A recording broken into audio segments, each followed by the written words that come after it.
അപ്പൊ നിങ്ങളിപ്പോ ഒരു ക്യാരക്ടർ ചെയ്യുന്ന സമയത്ത് എന്തൊക്കെയാ ലൈക്ക് കുറച്ച് ചാലഞ്ചസ് എന്തായാലും ഉണ്ടാവുള്ളൂ നമ്മൾക്ക് ഒരു ക്യാരക്ടർ വരുമ്പോ.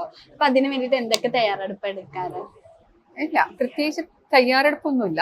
ആ ക്യാരക്ടർ ഇന്നതാന്ന് പറഞ്ഞു തന്നു, ആ ക്യാരക്ടർ നമ്മളെ ഉള്ളില് അത് നമ്മളെ വരും. സ്ക്രിപ്റ്റ് പറഞ്ഞു കഴിയുമ്പോൾ നമ്മൾ നോർമലി ആ ക്യാരക്ടർ എങ്ങനെ ബിഹേവ് ചെയ്യണം, എങ്ങനെ ഹസ്ബൻഡിന്റെ അടുത്ത് നമ്മൾ നിൽക്കണം, അങ്ങനെ ആ ക്യാരക്ടറിന് ഒരു ഇതുണ്ടല്ലോ, സ്വഭാവം ഉണ്ടല്ലോ. ആ സ്വഭാവം നമ്മള് അതിന് പ്രത്യേകിച്ച് പ്രിപ്പറേഷൻ ഒന്നുമില്ല. ആ ക്യാരക്ടർ മനസ്സിലാക്കി എടുത്തു കഴിയുമ്പോൾ നമ്മൾ ഓട്ടോമാറ്റിക്കലി നമുക്ക് ആ സിറ്റുവേഷൻ വരുമ്പോൾ അത് ചെയ്യാൻ പറ്റും. അങ്ങനെ അതിന് പ്രത്യേകം ഒന്നും എടുത്തിട്ട് തയ്യാറെടുപ്പ് ഒന്നുമില്ല. ചെറുതൊന്നുമില്ല. പിന്നെ ഞാനൊരു തിയേറ്റർ ആർട്ടിസ്റ്റ് ആണ്, ഡ്രാമ ആർട്ടിസ്റ്റ് ആയിരുന്നു. അപ്പൊ അങ്ങനെ ഒരു തയ്യാറെടുപ്പൊന്നും എടുത്തിട്ട് ഇല്ല. അങ്ങനെ സാറ് പറഞ്ഞു ഇങ്ങനെ ഒരു ക്യാരക്ടറാണ്, അങ്ങനെ ശ്രദ്ധിക്കാൻ പറ്റുന്ന ഒരു ക്യാരക്ടറാണ് പറഞ്ഞപ്പോൾ നമുക്ക് സന്തോഷം. അതുകൊണ്ട് നമ്മള് സന്തോഷം.